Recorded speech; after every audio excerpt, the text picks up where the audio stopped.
বিরতির পর নজর আছে কলকাতার দিকে। কলকাতায় ফের ভয়াবহ অগ্নিকাণ্ড। মেটিয়া ব্রুজের কারবালায় দোকানে আগুন। যেহেতু ঘিঞ্জি এলাকা, তাই আগুন আয়ত্তে আনতে সমস্যা।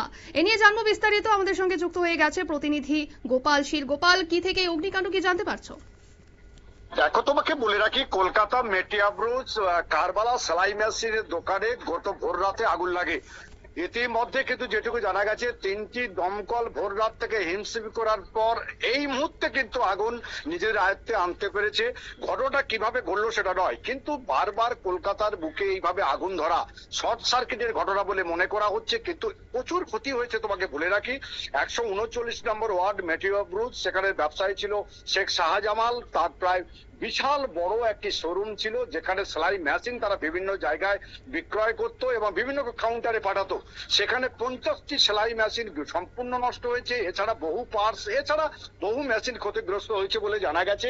তবে সেখানে 3টি দমকল আসে এবং মেটিয়াব্রুজ থানার পুলিশ সেখানে যায়। সবাই মিলে আগুনটা অনেক প্রাণপণ চেষ্টা করার পর নিয়ন্ত্রণে আনে। এই মুহূর্তে নিয়ন্ত্রণ রয়েছে। ধন্যবাদ গোপাল। আপনারা শুনলেন, গতকাল ভোর রাতে এই আগুন লাগে। তবে আপাতত দমকলের ইঞ্জিন পৌঁছে সেখানে আগুন অনেকটাই নিয়ন্ত্রণে আনা সম্ভব হয়েছে। আপাতত পরিস্থিতি স্বাভাবিক রয়েছে। তবে এই অগ্নিকাণ্ড শর্ট সার্কিট থেকেই নাকি অন্য কোনো কারণ, তা কিন্তু খতিয়ে দেখার বিষয় রয়েছে। নিয়ে নিচ্ছে ছোট্ট একটি বিজ্ঞাপন বিরতি, সঙ্গে থাকুন।